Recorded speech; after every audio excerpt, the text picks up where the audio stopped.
What's up, everybody? Welcome to No Life to Metal. My name is Scott Waters, and this is Drog. And we are making our top 50 of 1983 video. Top 50. That's 50 fingers. And that is paring it down from 80.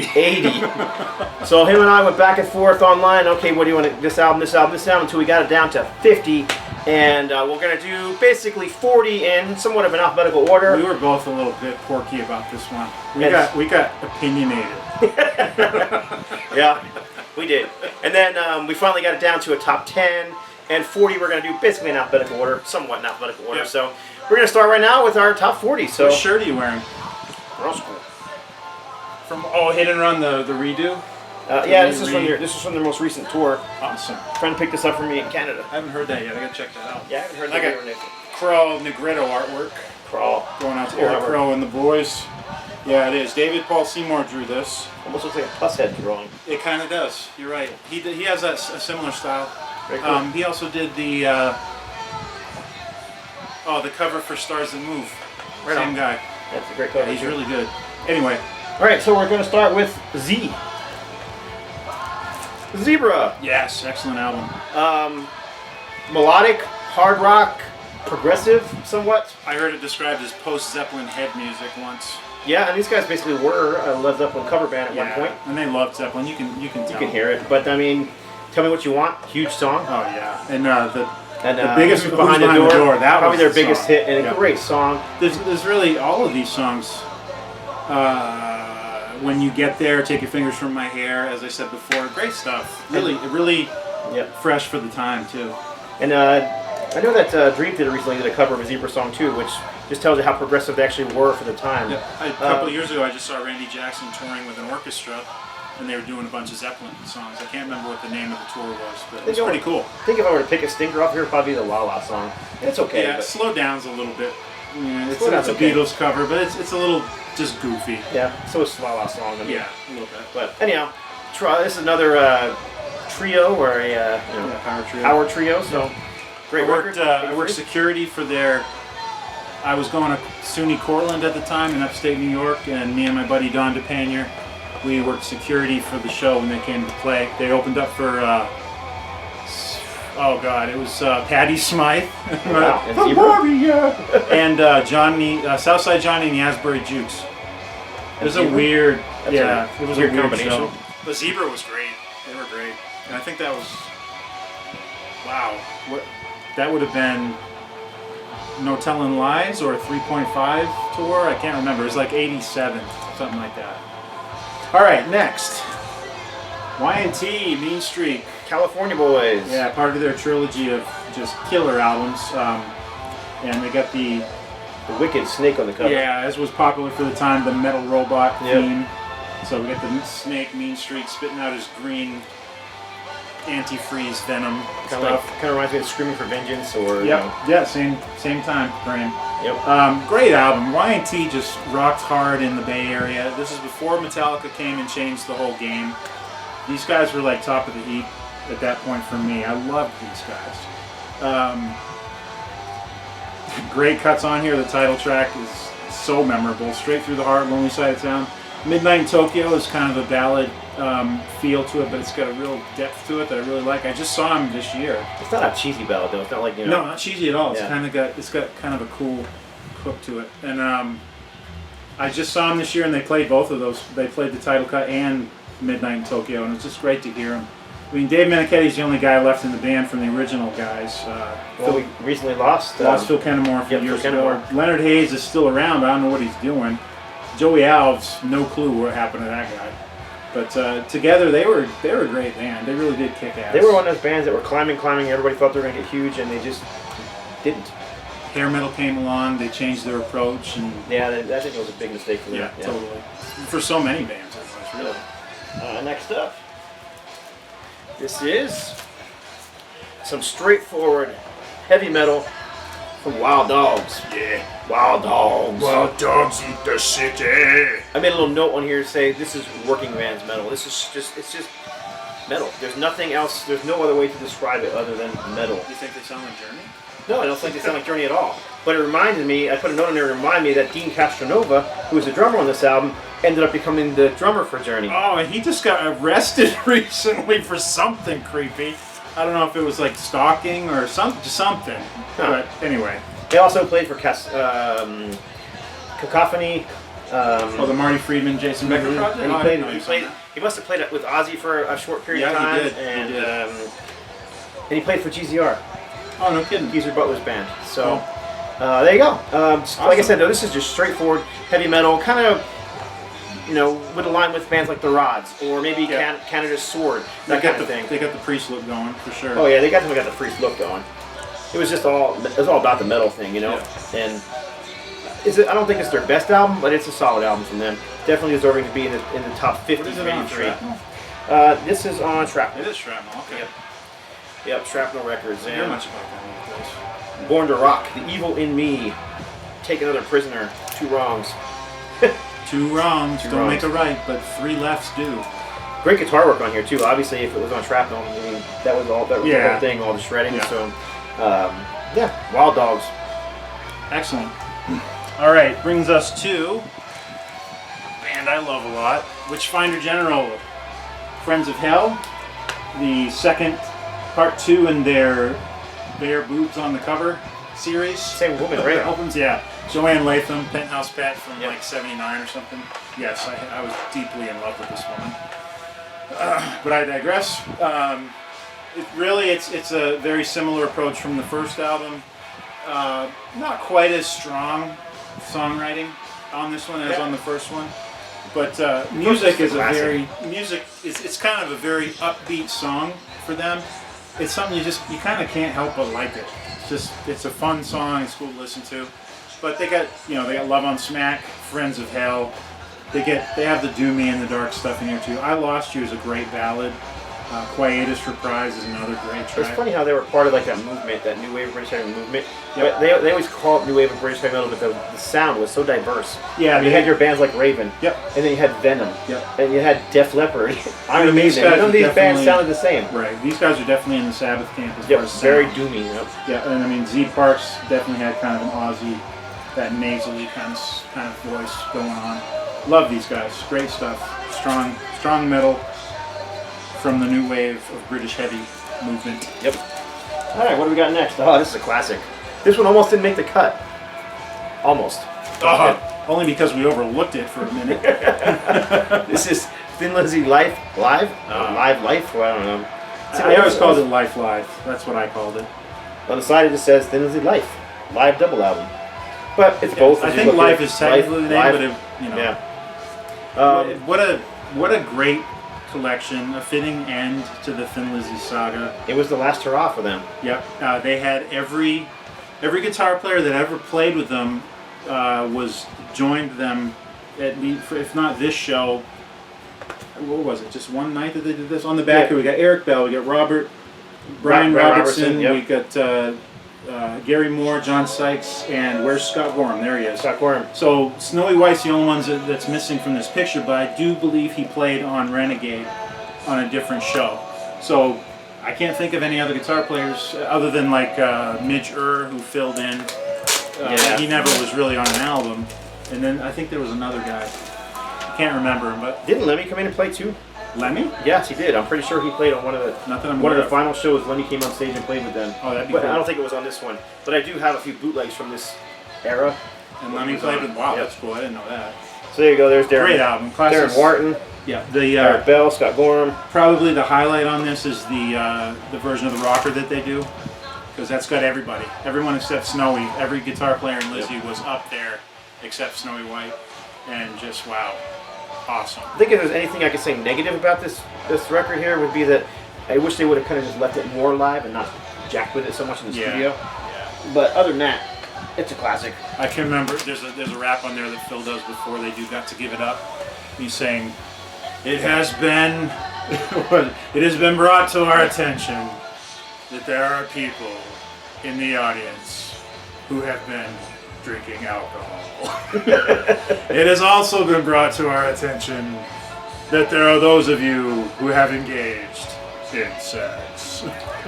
He goes, "To these people, welcome." Just classic bravado, whatever. He definitely had a way with the audience, that's for sure. Yeah, he did. Phil was unique. All right. All right, here's what we got playing in the background. Oh my gosh, Naked Butts. Making Contact by U2. This is boobs the... and butts in one video. Where were the boobs? Oh my gosh, there were boobs. The only thing we're missing is, well, you know, Full frontal, the other naughty bit. Well, this is the last of 4 albums with Paul Chapman on the lead guitar slot. Probably my least favorite of the 4. There's some classic cuts on here though. Blinded by a Lie, Diesel in the Dust is a great one. Push It's Love, another great one. That's what's playing in the background right now. Classic UFO. Chapman's a great guitar player, and he really is. Didn't get his due because he always lived in the shadow of Schenker. There's a killer shot on the back here. He's playing a BC Rich Bitch, kind of bent over. It's a classic pose. Great album. Again, UFO. Great cover too. I always thought it was just a cool cover. Yeah, and it's probably Hypnosis as usual. Yeah, most of the UFO covers were. Yeah. So, sleeve design. Storm Thorgerson. Yeah, he was part of Hypnosis. All right, what do we got next? Okay, this is some more LA heavy metal. Love this album. Steeler, and so do I. Raw, biting, and in the introduction of Yngwie Malmsteen to the world, who is, you know, very strange. Strange for him to be in this lineup because he didn't really fit with what. No. The appearance of the band. Not only that, but he is even here. He was the king of what's the word I'm looking for? Into himself. Yeah. Narcissist. Yeah, narcissist. I mean, but I mean, he did have something to back it up. He was the friggin' fastest guy on the fretboard in existence at that time that we knew of. Yep. There's a layer of cheese in this, but it's a good kind of cheese, exactly. like a Havarti or a Swiss. And I actually really thought Keel was great on this too. Yeah, Mr. Ronnie Lee Keel. Never liked anything he did beyond this. The Keel stuff was okay, but this. I don't know. I like the Keel stuff. I really love the country stuff he's doing. I haven't heard it. I haven't either. I'm kidding. The metal cowboy. At some point, he put them together. Yeah, whatever. It's like, all right, Ronnie. So anyhow, a great album. Very LA sounding. Very. Lots of people came and went in this band. Greg Chason was in this band as the bass player when he first moved. And to LA. let's see, Rick Fox was in Wasp for a while. Yep, he was. Cool. Who else we got in here? I remember Rick Fox because I had an old underground metal magazine. And there's a picture of Rick Fox in there going like this, like doing the horns with 2 hands. And Rick Fox is actually the one who came up with the name Wasp. Oh, did he? Yes, he did. Well, according to his personal website, he came up with the name because they were trying to come up with a name that was similar to the Beatles. Oh, so they came up with Wasp. That's funny. Then Blackie ended up putting the dots in it more for mystery than anything else. Yeah. But so we got Mark Edwards on here too. He played with a few bands in LA. You know, stuff that's not incredibly memorable, but he did some solo stuff. He did another band called Third Stage Alert. Lots of stuff. So it was kind of a vehicle for a bunch of different musicians, I think. Yngwie is the one who went on to the most fame. I mean, he's world renowned. So. And Cold Day in Hell, great opener. Backseat Driver. Hot on Your Heels. You remember that they used part of the guitar solo in that from the Metal Shop intro. Mm-hmm. Yep. That was just really. It's a strong album. On the rocks. It really is a strong album. It's kind of like a one-hit wonder album. Never heard from him. And one of these songs also was on one of the very first Metal Massacre. It was Cold Day in Hell. Cold Day in Hell, yeah. And they ended up taking it off after the first pressing and the second pressing. Yeah. They took it off. I don't know why. It's a great song. They ended up putting Black and Blue on instead, I believe. I would have rather heard Steeler personally. There you go. Steeler. All right. This was kind of hard. More in the punk camp. Suicidal Tendencies. I remember I got into this album probably a couple of years after it came out. Thrash movement was definitely gearing up in 1983, and this is one of the bands that definitely had an influence on it, which is funny because after this they totally crossed over into thrash. This was like their only pure hardcore punk album that they did, but it's great because it did appeal to metalheads. The whole album is awesome. This is one of the first hardcore albums I ever heard, and it prepped me for other things like Black Flag and Fear. Misfits, all that GBH, all that stuff that was cool in the mid '80s in that scene that was kind of safe for metalheads to venture over into eventually. It just all kind of it was cool. And great album. There's 2 songs on that album that are just like completely iconic.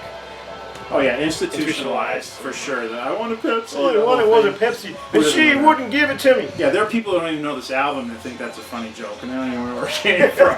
What's the other one? I saw your mommy and your mommy's dead. Yeah. I The whole saw her thing's so lying killer. in a pool of red. And the cover's awesome. I mean, it's got the guys, and they're totally in their cholo punk get-ups, and they're hanging from monkey bars by their feet. It's definitely unique, man. And there's fire It's kind of a burning. skater thing. And, Yeah, it is definitely heavily skated. and obviously they had a huge following just from the cover art. Yep. All these people with their Yeah, all their hand-drawn- homemade Suicidal Tendencies yep. shirts and hats and stuff. Pretty So that was cool. another one that we kind of went on about. Should we include it? Should we not include it? It's not really metal. It's not really hard rock. It's punk. Yeah. But you know what? That's why we called it hard and heavy instead of heavy metal. Yeah. There you go. Oh, all right. Next one. Okay, this is weird because neither one of us had this on vinyl, which is odd. yeah. Neither We one of us used had to. it. Both of us had it, and I don't have it at the moment. I'm looking for it. Yeah, and we tried to couldn't- grab the reissue. We couldn't even find the reissue anywhere, so we're going to show the CD instead. This is Slayer. Show mercy. Slayer. I saw a meme the other day of a picture of a lamb, and it said before Slayer and then after Slayer, and it had the goat head guy on there. It was very funny. I played this album to death when it came out. I bought this as a new release when I was in high school. I mean, that's the song Antichrist. His vocals are just like insane. I remember I got this the first Slayer I heard was the Live Undead EP. And Slayer was another band. It was like, I will never listen to them because they're evil and satanic. Well, the problem was then I heard the music and I liked it.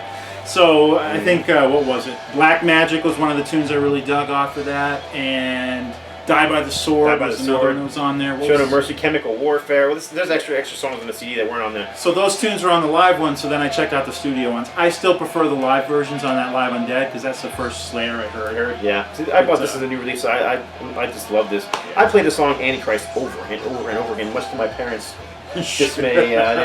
But it was just... It had nothing to do with the lyrics or what they were saying. Because you couldn't hear half the time. You couldn't hear what he was saying anyway. Plus, I thought they looked, and the pictures in here are so small. Plus, I just thought they looked cool as crap. Slayer was pretty badass. I don't for that care. time. I don't care if makeup was considered gay in thrash metal or not.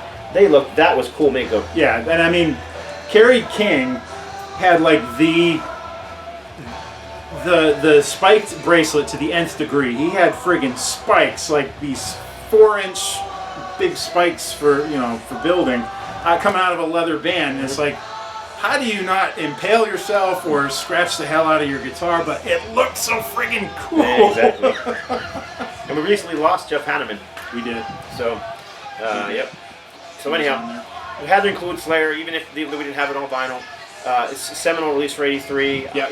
One of the very first new big, what they Part call it, of Big Four. Yeah, thrash part of metal. the thrash movement that was just, this is where it was. Yep. I mean, the underground part of it had already grown and the roots were set and the seed had broken open and these were the flowers that were coming out. Metal Blade. Maybe that's not a great allegory for It was our metal. alliteration or whatever the friggin' Yep.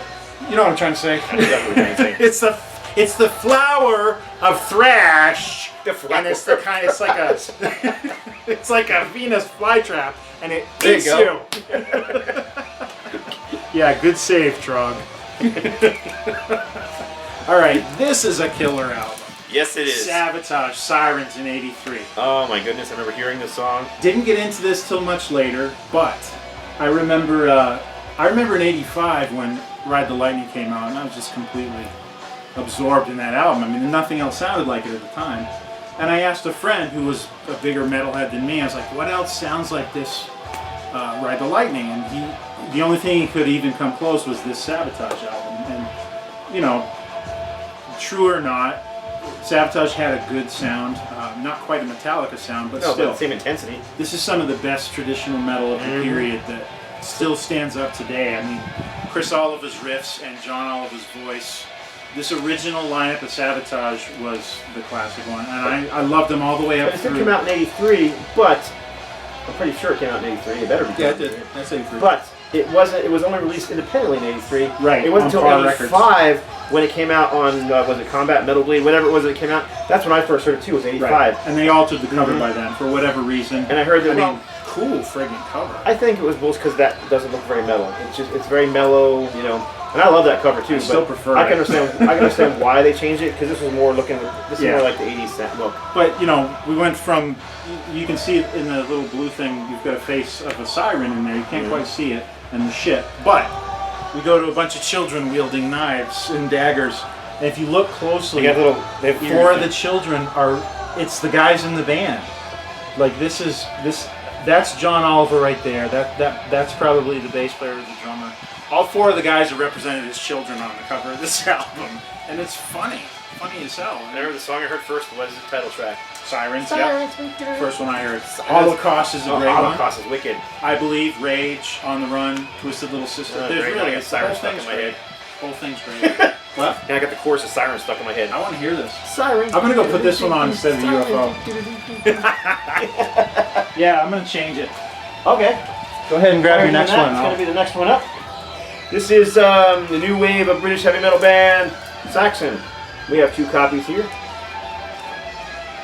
Here it is. Awesome. SAXON. So at this point, SAXON had been around for quite a while. They were definitely searching for the success that Def Leppard was gaining in the U.S. Yep. So they went for a more melodic sound. I don't want to say commercial because I really don't think so. I think they were still rooted in their early sound here, but they were starting to branch. Yeah, it just had sure. more of a melodic edge to it. This still was an awesome album. Still firmly. And Power and the Glory is one of my all-time favorite Saxon songs. Great.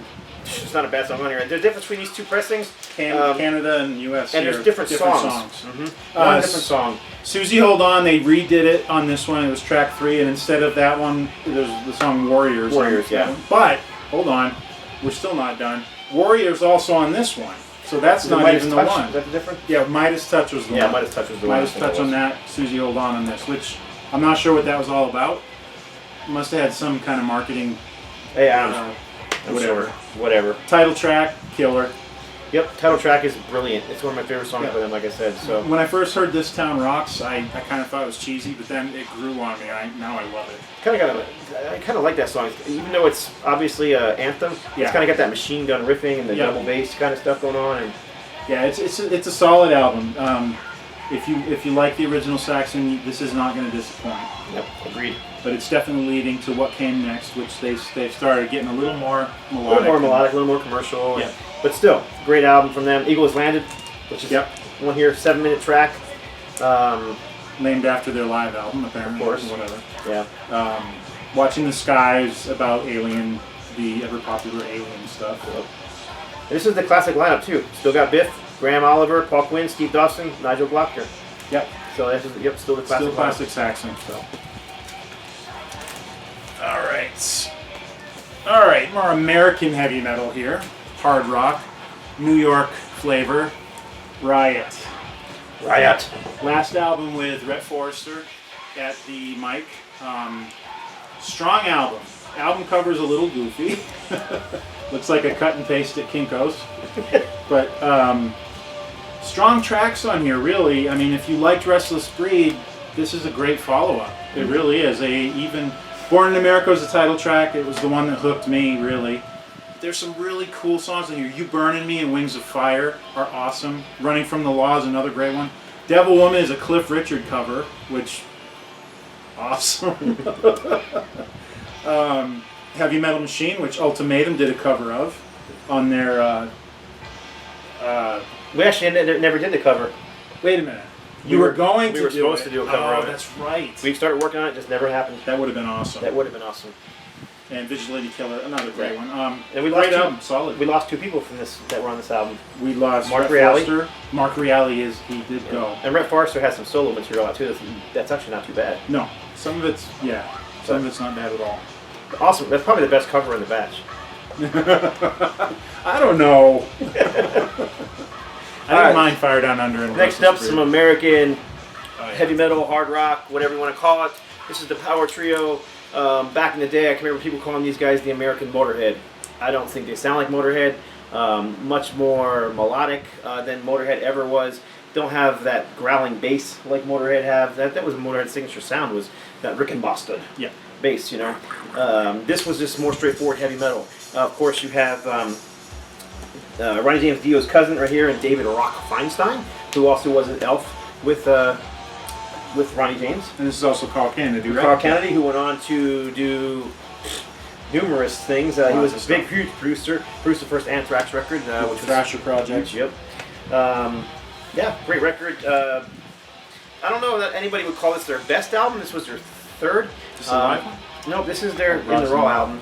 Very in the great name for it because it's definitely raw production, which I actually like. I think some of the best albums from the '80s were the ones where they just kind of had that live raw in the studio sound. It wasn't over polished. Well, look what happened. I mean, this is '83. The metal community there was a part of it that was going off into more polished sound, and that's where the hair metal whole thing got born. Mm-hmm. Yeah, but then what happens in '87? Appetite for Destruction comes out, and it's a return to that kind of raw sound, and it sold millions. It really split. I mean, you had the stuff that was straightforward, then you had the hair stuff that went this way. Really, especially by the mid '80s, man, it was way polished. Yeah. Then you had the thrash stuff that went over this way. That was just total extremes. I mean, this was down the middle, and really, that's what I missed. That's the stuff that I missed. And like I mentioned, the Guns N' Roses was a return to that in a lot of ways. It was almost like kind of the best of both worlds in some ways. Yep. I mean, it made the hair metal crowd happy, and it made the girls happy, but it was still raw enough for guys like Scott and I who were into Metallica and stuff, and it's like, oh, this isn't bad. It took me a little while to get into it once I got past the initial image. But yep. Yeah, probably the hit single on here, and I actually have a 7-inch single, and I forgot to bring. The hit single on here was Hot Love. Not that it was a hit single, it wasn't like a radio single, but it was the single that they chose for this. And it is definitely the most commercial song on here. Other songs on here, Evil Woman, Street Fighter, Hot City Hurricane, all classic Rod songs. So there you go, 1983, Rods. Awesome. All right. So let's see. We had a band that was started out firmly in what could be called the hard classic rock camp. They started getting heavier, and then in this one they were starting to mellow a bit. Rainbow. They had a big success with Straight Between the Eyes, the one that was right before this. Yep, they sure did. And then by then MTV was a firm fixture in the music world. So the big one on here, what was it? Street of Dreams. And I remember seeing the video countless times in rotation on MTV, heavy, in '83. And I was watching MTV all the time in '83 at this point. It was just what, it was part of our generation's coming of age. It was just a big part of our lives. And I can't say that this is by far, this is nowhere near my favorite Rainbow album. Yeah, not mine either, but it's still good. Yeah, it's not bad at all. It's very well done. Julian Turner on vocals with a very melodic vocal sound. Just a little bit more mature, I guess, and a little more commercially acceptable or accessible. And yeah, it's all right. It's not the greatest, but it sure as hell isn't the worst either. No. Richie Blackmore. Yep. It was a good album. Definitely deserving to be in the top 50 for that year. Yeah. This next one isn't new wave of British heavy metal band. Savage. Metallica covered Let It Loose. Yep. Title track. And this album is called sorry. Loose and Lethal, which to me is the perfect 1-2 punch to describe their sound. Loose, great sound. Very loose sound, but lethal, heavy rock. Heavy Only metal, one they whatever you did, call it. right? Only album? As far as I know, it's the only album they They did. might have done a couple singles, but I think this is the only full length. And Metallica did cover Let It Loose on their earliest. This was on like the Garage Days demos way back in the beginning. Yeah, before not the actual Garage Days release, but no, but this is like the stuff that they recorded in Ron McGovney's garage. Right. There was a bootleg single that came out that had Let It Loose and Killing Time on it, which was the Sweet Savage cover. At first time I found it and heard it, I thought this is great. Mm-hmm. And then I get into Savage, and it's just like cool band. And I kind of put these guys in with Witchfinder General, Grim Reaper. Uh-huh. They just really captured that '80s heavy metal sound. Yep. That's what it is. Again, straight down the middle. And right, but still right in tune with the whole new wave of British heavy metal movement. Like we were talking about before, there were myriad genres within that movement, but there was something that unified all of them. There was a sound, there was an overall spirit or feel of the whole thing that put even the bands that were like more in the doom camp or in the thrash camp, they still fit together, and they're still from the same family. It's not a genre. I mean, I'd call it a movement. But, you could put Savage on the same bill with Diamond Head and Raven, and it would be fine. Yep. Totally different styles, but it's still, there was something about it. There was a common thread that ran through all. Like I said, straight down the middle metal, but doesn't sound like the Rods. No, it doesn't. So I mean, they're British for one thing. Yeah. But Definitely a difference between the European sound and the American sounds. yeah. All right, we have this one here. This could have been in the top 10. The only reason it's not is because the top 10 that we have is so solid. We couldn't justify putting this here. But it also didn't seem fair to. You want to do the other one right after I do this one? The other. Yeah. Okay. Didn't seem fair to exclude it because this one and another honorable mention we have were responsible for bringing metal into the mainstream in a way that none of these other bands did. This one, Quiet Riot, Mental Health. Mental Health, yep. Technically the third album from this band. Right. There were two, Randy Rhoads' former band, there were 2 albums released in Japan, did nothing. Personally, I love them, but then again, I was a Randy Rhoads freak when I was in high school. This album, it's a fitting tribute to him. I mean, there's a song on here dedicated to him, Thunderbird. Thunderbird, yep. And so it was part of the Randy Rhoads mythos, you know, the whole thing. But Quiet Riot, I remember getting really excited when I would see Come On Feel the Noise or Mental Health videos on MTV. Because these guys were more speaking my language. Again, I call them straight up the middle. They weren't yet that pop metal stuff. Right. They were still heavy metal, but a much more accessible heavy metal for the general Obviously, masses. yeah, because it sold like gangbusters. Oh, yeah, it did. On 2 singles, basically the title track, which was massive, and Come On Feel the which Noise. was a Slade cover, if I'm not mistaken. Yes, right? it was. So, and a huge, probably their biggest song ever. Yep. I mean, so much so they tried to Do a second on one, the next yeah. one. It didn't quite do as well, but still, that's And what the they second were one, they trying to also do. brought back Slick Black Cadillac from the. Yes, they did. From the second album. From Quiet Riot 2, and they did an updated version of Slick Black Cadillac, which is great. It was a great song to begin with. Really, there's not a bad song on here. It's all very straightforward, and it's all very consistent. And don't they look pretty on the back? They do. You know, Rudy Sarzo's got his little bandana around his neck, firmly. You know, the Van Halen. He could have fit an angel, man, in that picture right there. put some white on him, and he'd be an angel right there. Yeah. Of course, from there we've lost. We've lost Kevin Kevin DuBrow. DuBrow recently. I don't know where Carlos is. Rudy's been touring with several bands. I saw him with Yeah, Blue he's all over Oyster the Cult a place. few years ago. He just recently put out a book in the last few years on the Ozzy years, and which is really cool if you're into the whole Ozzy and Randy I would Rhoads like story. to read that. Great book. Frankie Banali's still got Quiet Riot running. Yes, he does. He's still touring under the name Quiet Riot. I don't know who else is playing with him. I can't remember either. But Quiet Riot for sure. Very honorable mention for this Hard and Heavy from 1983. All right, going back to the new wave of British heavy metal once again. Yep. This is